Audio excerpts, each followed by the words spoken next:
for the first time in my life, it just felt so good to just be human. I think I finally found out the trigger to my self-sabotage.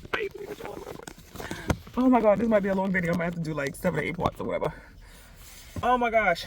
So last night I was watching Erica M, right? And I like 2 things that I took away from the video that she made about the proposal, like the story time. And 2 things I took away was that he treated her so well, spoils her on a regular basis, that on her engagement day, she didn't even realize the signs because they weren't signs. It was just her normal life. Insane. Blessing. The second part was she's always so pretty and so put together that her date night was beautiful enough for her engagement party. And I was like, oh my god, that's so beautiful. And then I got to thinking, like, I always do this, but last night I got to thinking again because of watching that video. Like, when did I get so like stuck in this trying to be such a like masculine presenting girl to try to protect myself from something? Like, where did it stem from? And all this time I was like, oh, it must have been from my childhood because I was always protective. But then I remembered, no, I actually had a cousin. This is probably gonna sound bad, but I had a cousin, my cousin Drew. When we were younger and we used to get into fights or whatever, we would fight together, we would jump people. I know that sounds bad, but it's just like, I thought that I wasn't protected from birth.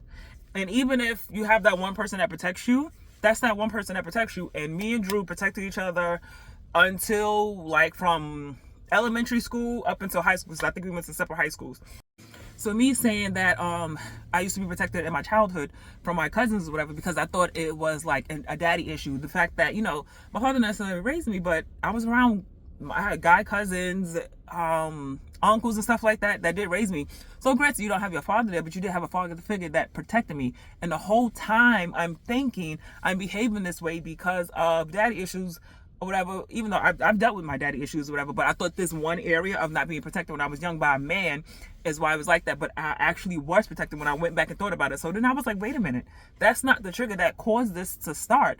So then I was like, well, where did it start from? And I had to go back through and I'm like, oh wait, no. This thing from protecting myself from men or not feeling protected was when I was dating a man who I needed protection from. It wasn't from my childhood. So I was like, oh, this is why I didn't catch it, because I'm like, oh, childhood trauma. No, girl. This was dating trauma. Ugh. But then my cousin Shay, we used to fight together too. And unfortunately, I just grew up in an environment where I fought.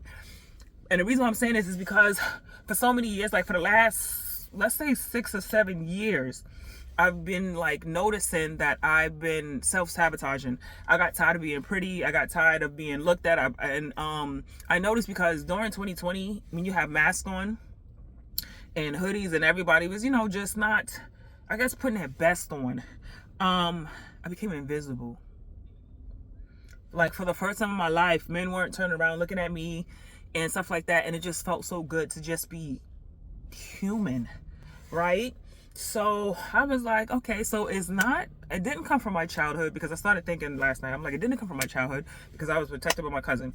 It didn't come from my adolescent years or young lady years because I was protected by my cousin. Hold on. And I was protected by my cousin Shay, which was so funny because the memory of us talking about a fight we had and freaking March 2112 came back up yesterday. So it was like all lined up for me to just finally figure it out today. The whole, the reason why I didn't realize this was a trigger because I thought I healed from it. So back in my early dating, I was in an abusive relationship. Don't cry or whatever. I was over it. Well, at least the physical part of it. And I vowed that I would never be in an abusive relationship ever again. And I wasn't. And I meant that. So because I didn't pick up the habit, because some women, unfortunately, they like start to attract that because I guess it gets in them. The abuse, and then they kind of attract that. And I feel like, and this is no shade to nobody else, this is my journey, so don't take nothing I say personal. This is about me, and I'm just getting this out because I'm happy that I finally figured it out after 20 years. Mind you, this is 20 years ago that I was in this abusive relationship. So I got out of it, pressed charges, all that kind of stuff. And I never was in that position to ever be abused again. So me thinking because I never got abused again that I healed from it. I realized yesterday, this is possible, it could be a whole nother trigger because I've been finding triggers and triggers and triggers, a whole bunch of stuff that I got going on in his mind. But that abusive relationship was like the beginning. I got like a 7-part thing. Was the beginning of me and my self-sabotage of, ooh, hold on, that's what my eye. Now, mind you, I was still very pretty, very feminine back then, but it planted a seed in my mind of I have to protect myself from men. And that's where it started. And I just realized that last night. Mind you, that incident happened when I was about 20 years old. So this was decades ago. And little over time, I was like, God, what is, like yesterday, I was like, God, what is the stronghold? Because I've been learning about, stronghold spiritually, but which is the same thing as, what's that word? Neural pathways. So strongholds and neural pathways is something that you just can't, like, you can figure out something is wrong, but the habit is strong in there, and you have to either like chip away at it or build new neural pathways to have a new mental or habits around a situation. Also, I'm sorry because I took notes from last night. I realized that my type changed.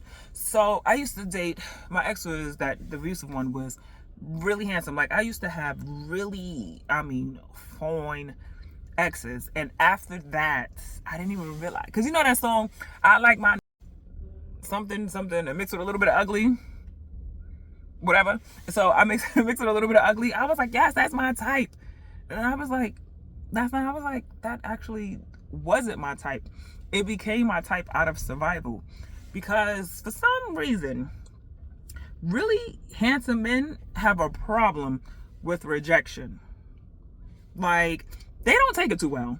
And then if they're raised in the hood like I was, so in my environment, I'm dating hood people, I'm from the hood, everybody's aggressive. So telling an objectively attractive man who's not used to hearing no, child, grab your helmet, because it's gonna go left real quick. And when you know me, no, for real, and I'm the type that's like, oh, you got my passport? Look, burn it. I don't want it. I'm not coming back. When I'm done, I'm done. And I'm a one and done kind of done. So it's just like, oh my God, I love being here. We are so good together. And then it's just like, I'm going because you tried it. You tried it. There are certain things that I just don't feel like you need to tell a man. Like, why don't you know you shouldn't treat me like this? So yeah. So then my type became, I started dating guys. This is going to sound so bad. But this is my truth. I started dating guys I feel like couldn't beat me in a fight. Like, I started dating out of survival. So like, and guys that may be a little more used to rejection. I know that sounds bad. I'm so sorry, but this is so true. And I'm realizing all of this literally last night, November 2025. I'm just realizing, like, that wasn't my type. I used to attract really handsome, really like, and although I was in the hood, I didn't date like drug dealers. I had like one in my life, which was the abusive one, and I never went back. But even the hood guys had regular blue collar jobs. So like, according to what I was exposed to, like a bus driver, really handsome, or MTA worker, something like a decent job, but really attractive and really like masculine, like I like tall, really fit, really like hard bodied, just strong. Man, I think that's just so attractive. With them nice strong backs and the veins in their forearms. Amen.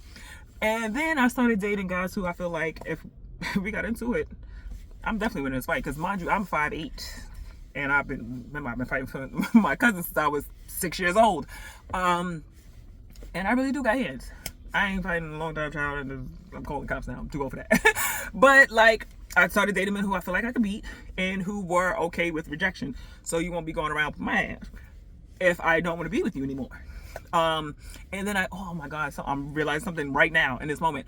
I also like, I don't like guys get too close to me. Like, if a guy was like, oh, I'm starting to fall in love with you, I was like, this is because I know what love from a man looks like, and it was dangerous, which is why I've probably been abstinent for the last 13 years.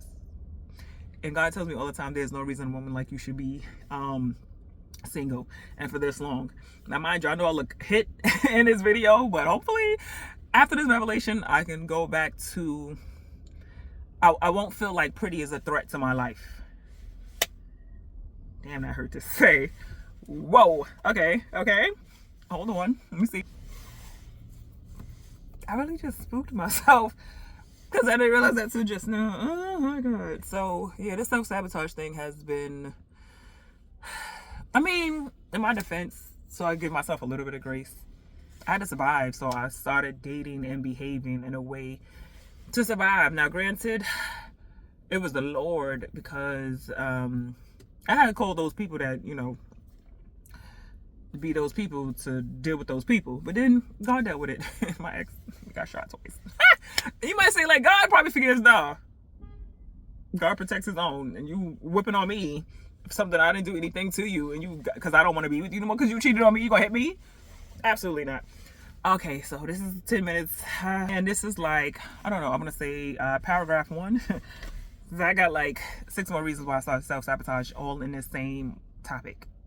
So come back for part 2, subscribe, you know, all that stuff.